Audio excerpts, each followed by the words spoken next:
శ్రీ ఎర్ని దుర్గా మహాకాళీ భైరవ్ అభిరామ్ గురు భవానీ భూతప్రేత పిశాచ నివారణ నరకోశ దృష్టికోశ నివారణ వ్యాపారాభివృద్ధి కొరకు గృహదోష గ్రహదోష నివారణ కొరకు కళ్యాణ దోష నివారణ సంతాన దోష నివారణ స్త్రీల శారీరక సమస్యలు మానసిక సమస్యలు చెడుపు చిళ్లంగా తీయుట దంపతుల మానసిక సమస్యలు భూమి యొక్క సమస్యలు ఆరోగ్య సమస్యలకు నాటు వైద్యం వాస్తు జ్యోతిష్యం గృహమునందు శాంతి హోమం అఘోరి పూజలు చేయుదురు మరిన్ని వివరాలకు ఈ క్రింది నంబర్లకు సంప్రదించండి.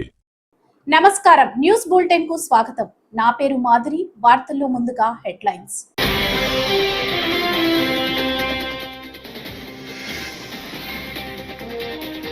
ఉగ్రవాదులకు ఎట్టి పరిస్థితుల్లోనే వదిలిపెట్టేదే లేదని కేంద్ర మంత్రి రాజ్నాథ్ సింగ్ స్పష్టం.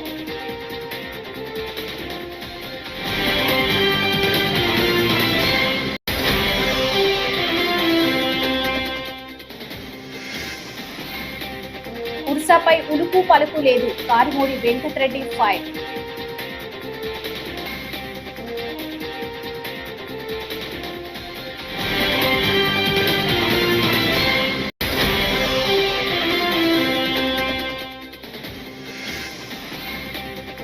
ఉగ్రదాడి బాధితులను పరామర్శించిన అమిత్ షా.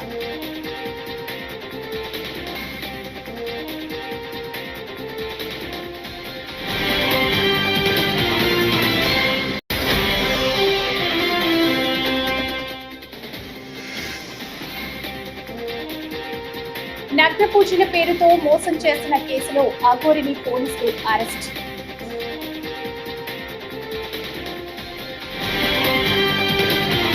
ఇక డీటెయిల్స్ చూస్తే, ఉగ్రవాదులను ఎట్టి పరిస్థితుల్లోనూ వదిలిపెట్టేదే లేదని కేంద్ర మంత్రి రాజ్నాథ్ సింగ్ స్పష్టం చేశారు. మీడియాతో మాట్లాడుతూ ఉగ్రవాదులు ఊహించని రీతిలో బదులిచ్చి తీరుతామని హెచ్చరించారు. ఈ దాడిలో అమాయకులు ప్రాణాలు కోల్పోయారని, ఉగ్రవాదాన్ని తుదముట్టించడమే భారత్ విధానమని వెల్లడించారు. త్రివిధ దళాలు నిత్యం అప్రమత్తంగా ఉండాలని ఆదేశించారు. जहां इंडियन फोर्स एक डिसाइसिव फैक्टर के रूप में उभरी है, आज स्थिति यह है कि हम दुनिया की सबसे ताकतवर फोर्सों में से एक हैं. आज हमारी एयरफोर्स बेहद मजबूती के साथ हमारे नेशनल सिक्योरिटी के लिए एक स्ट्रांग पिलर के रूप में काम कर रही है. साथियों, यह कहने की आवश्यकता नहीं है कि नेशनल सिक्योरिटी किसी भी देश के लिए सबसे महत्वपूर्ण यह मुद्दा हुआ करता है. कोई भी राष्ट्र तभी विकास कर पाता है जब उसकी सीमाएं सुरक्षित हों और जब वह आंतरिक रूप से सिक्योर हो. और मुझे इस बात की प्रसन्नता है कि नेशनल सिक्योरिटी को इन्हांस करने की दिशा में मुझे भी कुछ न कुछ अपना योगदान करने का अवसर मिला है. पहले गृह मंत्री के रूप में और अब रक्षा मंत्री के रूप में मेरा प्रयास रहा है कि भारत की सुरक्षा व्यवस्था को लगातार सुदृढ़ रखा जाए. यह विषय हमेशा मेरे मन के करीब रहा है. अपने इस प्रयास के दौरान मेरी अपनी एक समझ बनी कि नेशनल सिक्योरिटी को लेकर मेरा खुद का एक अलग विजन बना है और अपनी उस समझ और विजन के आधार पर मैंने बहुत सी बातें सीखी भी हैं यहाँ आकर 11 वर्षों के अंदर. और अब उन्हीं को आधार बनाकर मैं अपनी तरफ से कुछ बातें आपके सामने भी यहाँ रखना चाहूंगा. आज कंटेम्प्रेरी वर्ल्ड में हो रहे दो प्रमुख चेंजेस पर मैं आपसे खास बातचीत करना चाहूंगा. इन दोनों चेंजेस ने आज विश्व को एक ऐसे डायनेमिक और अनसर्टेन दौर में लाकर खड़ा कर दिया है जो पहले कभी नहीं था. కూటమి ప్రభుత్వం తన మనుషులకు విలువైన భూములు దోచిపెడుతుందని వైఎస్ఆర్సీపీ అధికార ప్రతినిధి కారుమూరి వెంకటరెడ్డి మండిపడ్డారు. ఊర్సా అనే ఊరు పేరు లేని కంపెనీ విశాఖలో 60 ఎకరాలు కట్టబెట్టారని, ఈ కంపెనీకి భూములు కట్టబెట్టడంపై రాష్ట్ర వ్యాప్తంగా చర్చ జరుగుతోందన్నారు. దీనిపై కూటమి మంత్రులు, ఎమ్మెల్యేలు తేలుకుట్టిన దొంగల్లా మాట్లాడడం లేదని దుయ్యబట్టారు. 60 ఎకరాల భూములు కట్టబెడతారనే దాని మీద పెద్ద ఎత్తున చర్చ జరుగుతూ ఉంటే, ఈ తేలుకుట్టిన దొంగల్లాగా ఆంధ్రప్రదేశ్ రాష్ట్ర ప్రభుత్వంలో ఉన్నటువంటి మంత్రులు, ఎందుకంటే ఇది మంత్రిమండలి తీసుకొని మంత్రిమండలి ఇది కేటాయించిన భూముల్ని, కానీ ఒక్క మంత్రి కూడా వచ్చి దాని మీద ఇప్పటి వరకు ప్రెస్ మీట్ పెట్టాల, దాని మీద వివరణ ఇవ్వాల. 164 మంది ఉన్నారు ఎమ్మెల్యేలు, ఒక్కళ్ళు కూడా దాని మీద ఎస్ ఈ కంపెనీ అనేది, ఈ కంపెనీకి మేము భూముల్ని కేటాయించాం, ఈ కంపెనీకి సంబంధించినటువంటి చరిత్ర ఇదని చెప్పి ఎక్కడ ఇప్పటి వరకు కూడా స్పందన లేదు. ఎందుకంటే వీళ్ళు ఆల్రెడీ డొల్ల కంపెనీ కాబట్టి ఎవడైనా 2 నెలల క్రితం రిజిస్టర్ అయినటువంటి కంపెనీ కేవలం 9,10,000 రూపాయలతో ఏదైతే ఒక కంపెనీని స్టార్ట్ చేస్తే, అది కూడా ఒక ఎంప్లాయీ లేడు దాంట్లో. ఇద్దరు ఎవరైతే డైరెక్టర్లు ఉన్నారో వాళ్ళిద్దరే డైరెక్టర్లు, వాళ్ళిద్దరే ఎంప్లాయీలు. అక్కడ దానికి ఒక టర్న్ ఓవర్ లేదు, ఏం లేనటువంటి కంపెనీ హైదరాబాద్లో ఒక రెసిడెన్షియల్ ఫ్లాట్లో అడ్రస్తో రిజిస్టర్ అయినటువంటి కంపెనీకి దాదాపుగా ఎకరం 50 కోట్ల రూపాయల విలువ చేసేటటువంటి భూములు, అంటే 60 ఎకరాల భూములు, అంటే దాదాపుగా 3,000 కోట్ల రూపాయల విలువైనటువంటి భూముల్ని కేవలం 99 పైసలకే కట్టబెట్టారు అనేది ఈరోజు క్లియర్గా కనపడతా ఉంది. అంటే మొత్తం అమ్మేశారు 99 పైసలకి, అంటే ఉచితంగా ఇచ్చినట్టు. ఇంకా 99 పైసలు ఒక పేరుకి 60, అంటే 3,000 కోట్ల రూపాయల విలువైనటువంటి భూముల్ని ఏదైతే ఫ్రీగా వాళ్ళకి సంబంధించినటువంటి మనుషులకి దోచిపెట్టినటువంటి కార్యక్రమం. ఎవరు ఈ కంపెనీలను ఆరాధిస్తే నారా లోకేష్కి సన్నిహితుడు, ఈరోజు ఆంధ్రప్రదేశ్ రాష్ట్రంలో ఏదైతే రాజ్యాంగేతర శక్తిగా పనిచేస్తున్నటువంటి కిలారు రాజేష్, నారా లోకేష్ ఫ్రెండు. సో నారా లోకేష్కి బినామీ కూడా కిలారు రాజేష్ కొన్ని వందల కంపెనీలు ఇలానే నెల, 2 నెలలు, 3 నెలల క్రితంలో ఏదైతే కొన్ని వందల కంపెనీలు రిజిస్టర్ చేసి ఆంధ్రప్రదేశ్ రాష్ట్రంలో ఉన్నటువంటి భూముల్ని కొట్టేయడానికి వేసినటువంటి కుట్రలో భాగం ఇది. ఆర్గనైజ్డ్ స్కామ్ ఇది. ఆంధ్రప్రదేశ్ రాష్ట్రంలో ఆంధ్రప్రదేశ్ రాష్ట్ర ప్రభుత్వమే ఒక స్కాము వాళ్ళ మనుషుల చేత ముందు వాళ్ళ మనుషులను పెట్టి వెనకాల వీళ్ళుండి భూములను కొట్టేసేటటువంటి ఒక పెద్ద స్కామ్కి ఈరోజు ఆంధ్రప్రదేశ్ రాష్ట్ర ప్రభుత్వమే తెరలేపింది. మీరు ఇక్కడ చూసుకుంటే పేరుకేమో పైకి టీసీఎస్ని చూపించారు. ఎందుకంటే టీసీఎస్ అంటే ఎవరు కూడా క్వశ్చన్ చేయం కదా. టీసీఎస్ అనేది ఒక మంచి కంపెనీ. డెఫినెట్లీ టీసీఎస్ అనేది జగన్మోహన్ రెడ్డి గారి ప్రభుత్వమే 2020లోనే టీసీఎస్తో సంప్రదింపులు జరిపింది. తర్వాత 2 ఏళ్ళు కోవిడ్ వచ్చింది. కోవిడ్ తర్వాత 2022లో ఏదైతే ఇదే తాడేపల్లి ఇక్కడికే వచ్చి ఏదైతే టీసీఎస్కి సంబంధించినటువంటి చంద్రశేఖర్ గారు వచ్చి జగన్మోహన్ రెడ్డి గారి ప్రభుత్వంతో సంప్రదింపులు జరిపెళ్ళారు. దానికి సంబంధించినటువంటి గ్రౌండ్ అంతా ప్రిపేర్ అయ్యింది. సో తర్వాత మేము అధికారంలో నుంచి దిగిపోయాం. సో ఇప్పుడు వాళ్ళు టీసీఎస్కి ల్యాండ్ కేటాయించారనేది నిన్న అఫీషియల్గా ఒక జీవోని రాష్ట్ర ప్రభుత్వం రిలీజ్ చేసింది. ఎంత దారుణం ఇది కూడా. ఎందుకంటే ఇప్పుడు ఇది గవర్నమెంట్ అఫీషియల్ జీవో 21/4/2020. కేంద్ర హోంమంత్రి అమిత్ షా పహల్గామ్ ఉగ్రదాడిలో బాధితులను పరామర్శించారు. తమ సన్నిహితులను కోల్పోయిన వారు అమిత్ షా సమక్షంలో కన్నీటి పర్యాంతమయ్యారు. విహారయాత్రకు వచ్చి ఇలాంటి దుస్థితిని ఎదుర్కోవాల్సి వస్తుందని ఊహించలేకపోయామని బాధితులు ఆవేదన వ్యక్తం చేశారు. దాడికి పాల్పడిన ముష్కరులపై కఠిన చర్యలు తీసుకోవాలని వారు డిమాండ్ చేశారు. బాధితుల బాధను విని అమిత్ షా దిగ్భ్రాంతి వ్యక్తం చేశారు.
జమ్మూ కాశ్మీర్లోని పహల్గామ్లో ఉగ్రదాడిని కేంద్ర మంత్రి కిషన్ రెడ్డి ఖండించారు. పాకిస్తాన్ అసమర్థ నాయకత్వానికి ఈ ఘటన పరాకాష్ట అని ధ్వజమెత్తారు. హైదరాబాద్ లోని ట్యాంక్ బండ్ వద్ద అంబేద్కర్ విగ్రహం వద్ద ఉగ్రదాడి మృతులకు నివాళులు అర్పించారు. నల్ల దుస్తులు ధరించి జాతీయ జెండాలతో నిరసన వ్యక్తం చేశారు. భారత్ ను దెబ్బతీయాలని పాక్ చూస్తే మూల్యం చెల్లించుకున్నట్లేనని హెచ్చరించారు. బాధిత కుటుంబాలను ఆదుకుంటాను అన్న కిషన్ రెడ్డి దోషులను విడిచిపెట్టే ప్రసక్తే లేదన్నారు. రహితంగా మరి ఒక వర్గం వారిని మతం పేరుతో విభజించి వాళ్ళని విడదీసి మరి ఒక వర్గం వారిపైనే ఉగ్రవాదులు దాడి చేయడం ఏదైతున్నదో ఇది పూర్తిగా ఈరోజు ప్రపంచమంతా ఖండిస్తూ ఉంది. సభ్య సమాజం అంతా కూడా ఈరోజు ఖండిస్తూ ఉన్నది.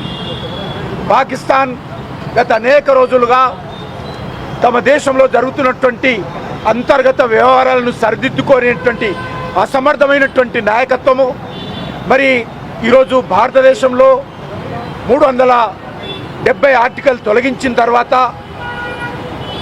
జమ్మూ కాశ్మీర్లో ఎన్నో రకాల అభివృద్ధి జరుగుతూ ఉంది. 30 సంవత్సరాల తర్వాత ఈరోజు పర్యాటకులు కూడా వెళ్ళే విధంగా అక్కడ మంచి వాతావరణం ఏర్పడింది. ఉద్యోగ అవకాశాలు మెరుగుపడతా ఉన్నాయి. అన్ని రకాలుగా జనజీవనం సంతోషంగా ఉన్నటువంటి ఈ నేపథ్యంలో మళ్ళీ ఈరోజు పాకిస్తాన్ జమ్మూ కాశ్మీర్లో నిప్పులు పోసే విధంగా అమాయకులైనటువంటి పర్యాటకులను ఈరోజు విచక్షణారహితంగా కాల్చి చంపడం ఏదైతున్నదో ఈరోజు మేము పూర్తిగా ఖండిస్తూ ఉన్నాము. ఈ రకమైనటువంటి ఉగ్రవాద చర్యల ద్వారా పాకిస్తాన్ భారతదేశాన్ని భయపెట్టాలనుకుంటే పాకిస్తాన్ భారతదేశాన్ని దెబ్బతీయాలనుకుంటే అది వాళ్ళ పొరపాటు. ఇప్పటికే పాకిస్తాన్ గత కొన్ని సంవత్సరాలుగా ప్రపంచ దేశాల ముందు చిప్ప పట్టుకొని భిక్షమెత్తుకునే పరిస్థితి వచ్చినప్పుడు కూడా సిగ్గు లేకుండా ఈరోజు భారతదేశం మీద దాడి చేయడము, భారతదేశ పర్యాటకులను హతమార్చడం ఏదైతున్నదో చాలా సిగ్గుమాలినటువంటి చర్య. దీనిని పూర్తిగా ఖండిస్తూ ఉన్నాము. ఖచ్చితంగా బాధిత కుటుంబాలకు ఆదుకుంటాము. ఎవరైతే దోషులుగా ఉన్నారో, ఎవరైతే టెర్రరిస్టులు అమాయకులైనటువంటి భారత పర్యాటకుల మీద దాడి చేశారో వాళ్ళని ఎట్టి పరిస్థితుల్లో వదిలే సమస్య లేదు. ఖచ్చితంగా వాళ్ళపైన చర్య తీసుకునే విధంగా భారత ప్రభుత్వం నిర్ణయం తీసుకుంటుందని ఈ సందర్భంగా మనవి చేస్తా ఉన్నాను. ఉత్తరప్రదేశ్ లో నగ్న పూజల పేరుతో 10 లక్షల రూపాయలు వసూలు చేసి మోసం చేసిన కేసులో ఆఘోరిని పోలీసులు అరెస్ట్ చేశారు. దీనిపై ఆఘోరి తరపు లాయర్ స్పందించారు. మీడియాతో మాట్లాడుతూ బెయిల్ ఎప్పుడు వస్తుందో, ఎలాంటి చర్యలు తీసుకుంటారో చెప్పలేమని, కేసు పత్రాలు మాత్రమే ఇచ్చారని ఆయన తెలిపారు. ఆఘోరికి 10 ఏళ్లలోపు శిక్ష పడే అవకాశం ఉందని, న్యాయస్థానాన్ని తప్పుదోవ పట్టిస్తుందని ఆయన పేర్కొన్నారు.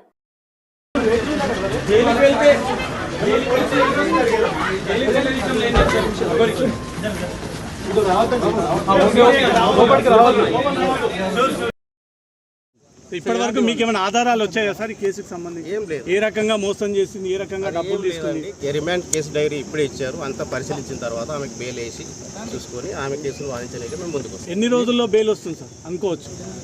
చెప్పలేమండి. ఇది 30 రోజుల్లో కానీ 15 రోజుల్లో కానీ రావు. ఈమె పైన పెట్టిన సెక్షన్స్ ఎలాంటివి సార్? ఆడానుకోవచ్చా, మొగానుకోవచ్చా? మీరు ఎట్లా ట్రీట్ చేస్తారు? అది చీటింగ్ అండి. ఈమె చేసింది చీటింగ్ కేసు కాబట్టి ఏ విధమైన చట్టపరమైన చర్యలు తీసుకోవాలి. ఇప్పుడు పురుష జైల్లో ఉంటుందా, మహిళా జైల్లో ఉంటుందా? మహిళా జైలు అనేది పురుష జైలు అనేది మనం చెప్పలేమండి, డాక్టర్లు చెప్తారు. మీరు చెప్పలేము. మీరు కోర్టుకి ఏమని విన్నపిస్తారు సార్? ఇప్పుడు జెంట్స్ జైల్లో ఉన్న పరిశానే, లేడీస్ జైల్లో ఉన్న పరిశానే, వీళ్ళకు ప్రత్యేక జైల్స్ లేవు కానీ వీళ్ళను పోలీసు వారు చూసుకుంటారండి. ఏ జైల్లో పెట్టాలి ఏందనేది పోలీసు వారు చూసుకుంటారు. మళ్ళీ కస్టడీ కోరే అవకాశం ఉందా సార్ ఏమన్నా? ఉంటుంది. ఇన్వెస్టిగేషన్ పూర్తి కాకపోతే ఖచ్చితంగా కస్టడీ పోలీసు వాళ్ళు కోరే అవకాశం ఉంటుంది. మీరు చూసిన రిమాండ్ కాపీలో తీవ్రమైన సెక్షన్ ఏది ఉంది? 10 ఏళ్లకు పైగా ఉన్నటువంటి సెక్షన్. 10 ఏళ్ల పైన లేదండి, 10 ఏళ్ల లోపల ఉన్న శిక్ష ఉంది. 10 ఏళ్ల లోపు అంటే మరి రిమాండ్ రిజెక్ట్ అవుతుంది కదా సార్? ఇప్పుడు రిమాండ్ విధించారు. రిమాండ్ విధించిన తర్వాత అది పరిశీలనలో ఉంటుంది. 10 ఏళ్ల పైన అంటేనేమో సెషన్స్ కోర్టుకి వెళ్తాం. 10 ఏళ్ల లోపల అంటే జూనియర్ కోర్టు. ఆమె నాకు ఏం చెప్పలేదు, కేసు పేపర్లు మాత్రమే ఇచ్చింది, నాకు సంబంధించిన బెయిల్ చూసుకోండి అని చెప్పినారు. కేసు వాదించే స్తోమత తన దగ్గర లేదన్న విషయాన్ని కోర్టులో ఏమైనా చెప్పింది? కోర్టులో చెప్పింది. జడ్జి గారికి చెప్తేనే జడ్జి గారు నన్ను అపాయింట్ చేసింది. నేను ఇక్కడ లీగల్ ఎయిడ్ కౌన్సిల్ ఎవరికి అడ్వకేట్ స్తోమత లేకపోతే నన్ను కోర్టు అపాయింట్ చేసే అధికారం ఉంటుంది. నెక్స్ట్ ఫర్దర్ ఎట్లా ప్రొసీడ్ అవుతారు? ఈ కేసులో ఎట్లా ఫర్దర్ గా ప్రొసీడ్ అవుతారు? ఎప్పుడు మీరు బెయిల్ అయిపోతా ఉన్నారు? బెయిల్ నేను రేపు కానీ ఎల్లుండి కానీ బెయిల్ ఫైల్ చేస్తానండి. బెయిల్ పిటిషన్ ఫైల్ చేస్తాను. రైట్, ఇంతేనా సార్ ఆర్గ్యుమెంట్స్? ఇంతకు మించి ఏం జరిగింది? ఇంతకుమించి ఏం జరగలేదు. ఈ రోజు కేవలం రిమాండ్ మాత్రమే. ఆమెకు 14 రోజుల రిమాండ్ కస్టడీ విధించారు. మీరేమనుకుంటారు సార్? ఆమెకు స్తోమత లేదనుకుంటారా? ఆమెకు స్తోమత ఉంది, కానీ ఏంటంటే ఆమె చెప్పడం అనేది కోర్టు వారికి చెప్పడం నాకు స్తోమత లేదు అని చెప్పింది కాబట్టి కోర్టు నమ్మి అపాయింట్ చేయడం జరిగింది. న్యాయస్థానాన్ని కూడా మోసం చేస్తుంది అనుకోవచ్చా? చెప్పలేము, తప్పుదో పట్టిస్తున్నాం. సార్ ఏ జైలుకి ఇప్పుడు ఏ జైలు సార్ ఈమెను పంపించింది? పోలీసు వారిని కంది జైలుకు పంపిస్తారు. ఇక్కడ నుంచి అయితే కోర్టు ఏ కేసు అయినా మోకిల్లా పిఎస్ కంది జైలు. హత్యకు గురైన తెదేపా నేత మాజీ ఎంపీపీ వీరయ్య చౌదరి భౌతిక కాయానికి సీఎం చంద్రబాబు నివాళులర్పించారు. ఆయన కుటుంబ సభ్యులను పరామర్శించి వారిని ఓదార్చి ధైర్యం చెప్పారు. ఆ కుటుంబానికి అండగా ఉంటామని భరోసా ఇచ్చారు. ఒంగోలులో తెదేపా నేత వీరయ్య చౌదరి మంగళవారం హత్యకు గురైన విషయం తెలిసిందే. దీంతో నాగులుప్పలపాడు మండలంలోని అమ్మనబ్రోలుకు చేరుకున్న సీఎం చంద్రబాబు వీరయ్య చౌదరి అంత్యక్రియల్లో పాల్గొన్నారు.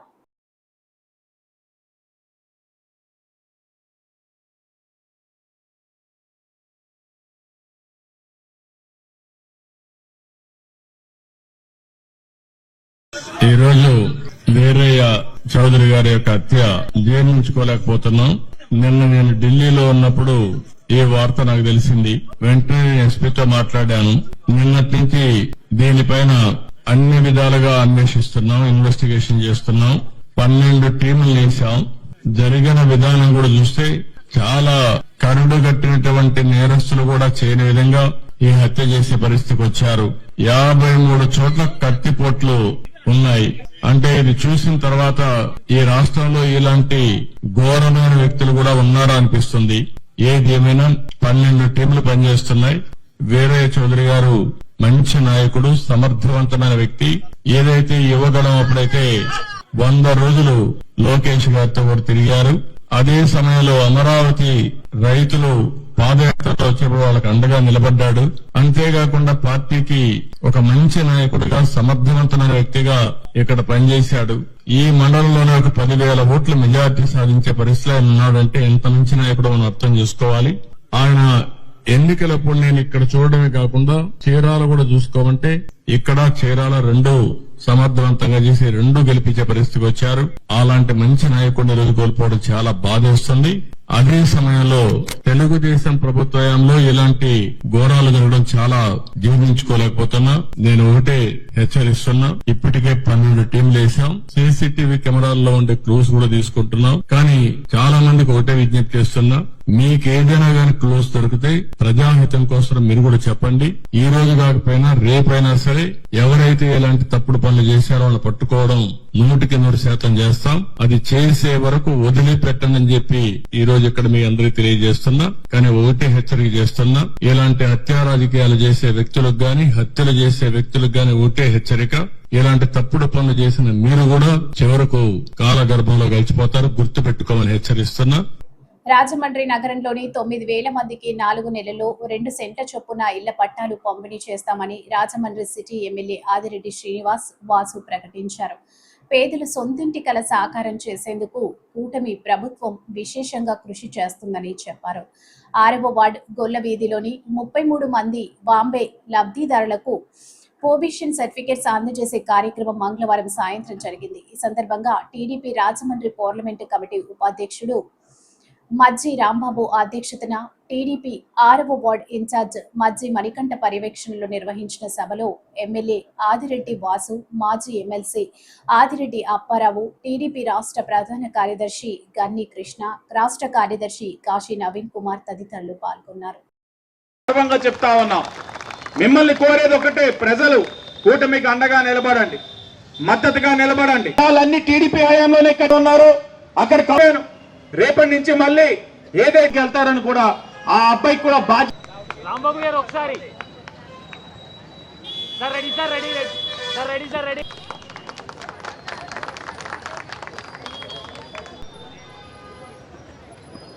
ఆకాశపు ఈశ్వరి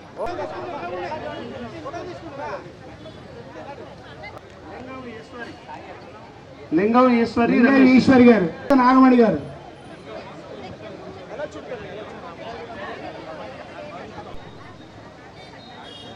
వండపల్లి శ్రీదేవి గారు,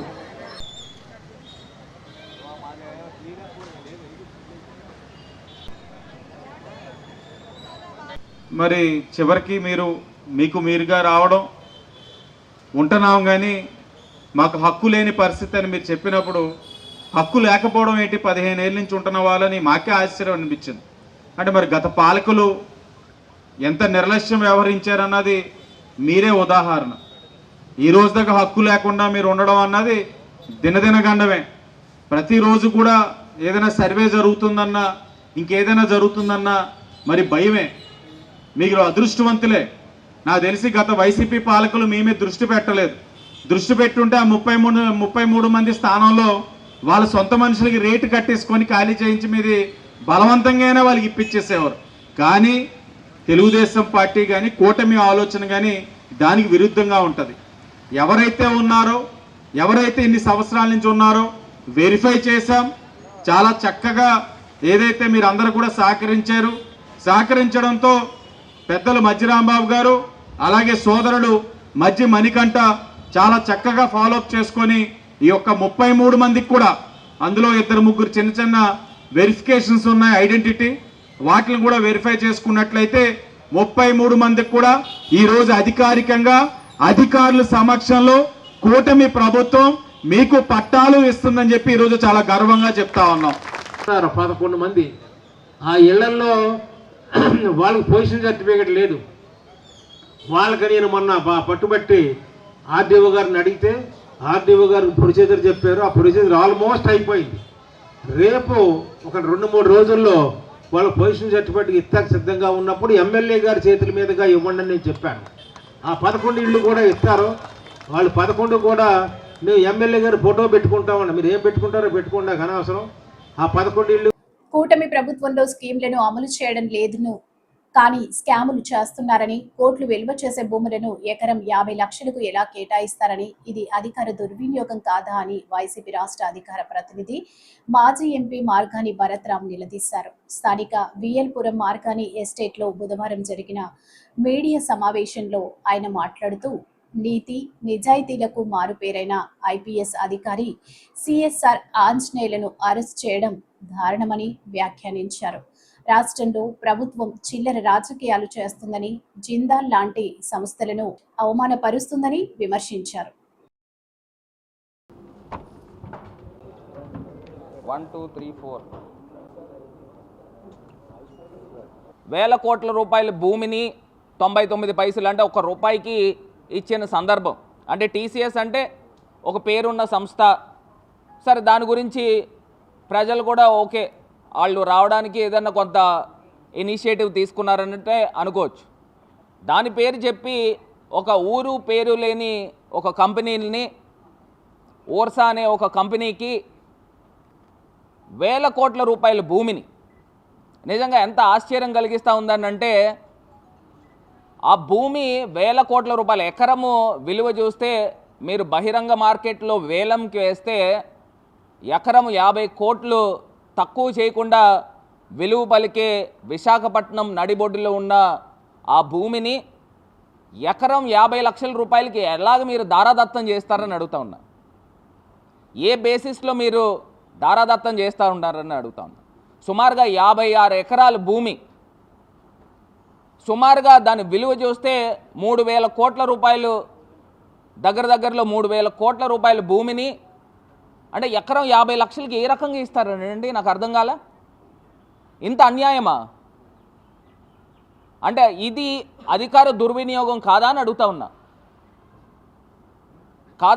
ఉన్నా. ఒక పక్కనేమో రాష్ట్రాన్ని అప్పుల మీద అప్పులు చేస్తూనే పోతూ ఉన్నారు.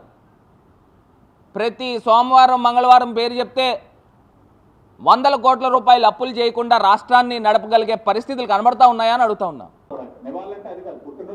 ఇప్పుడు నాకు కూడా అర్థం కావట్లేదండి. ఇప్పుడు నేను 6 సార్లు రావడం ఏంటి? అసలు నువ్వు స్వామిమాలలో ఉన్నావా, దీక్షలో ఉన్నావా, అబద్ధాలు ఆడడం ఏంటి?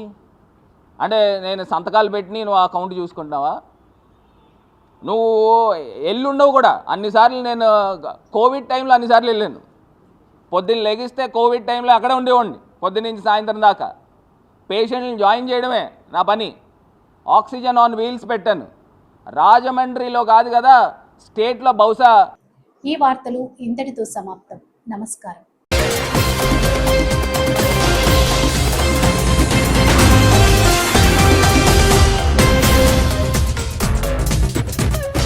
శ్రీ ఎర్ని దుర్గా మహాకాళీ భైరవ్ అభిరామ్ గురు భవానీ భూతప్రేత పిశాచ నివారణ నరకోశ దృష్టికోశ నివారణ వ్యాపారాభివృద్ధి కొరకు గృహదోష గ్రహదోష నివారణ కొరకు కళ్యాణ దోష నివారణ సంతాన దోష నివారణ స్త్రీల శారీరక సమస్యలు మానసిక సమస్యలు చెడుపు చిళ్లంగా తీయుట దంపతుల మానసిక సమస్యలు భూమి యొక్క సమస్యలు ఆరోగ్య సమస్యలకు నాటు వైద్యం వాస్తు జ్యోతిష్యం గృహమునందు శాంతి హోమం అఘోరి పూజలు చేయుదురు మరిన్ని వివరాలకు ఈ క్రింది నంబర్లకు సంప్రదించండి.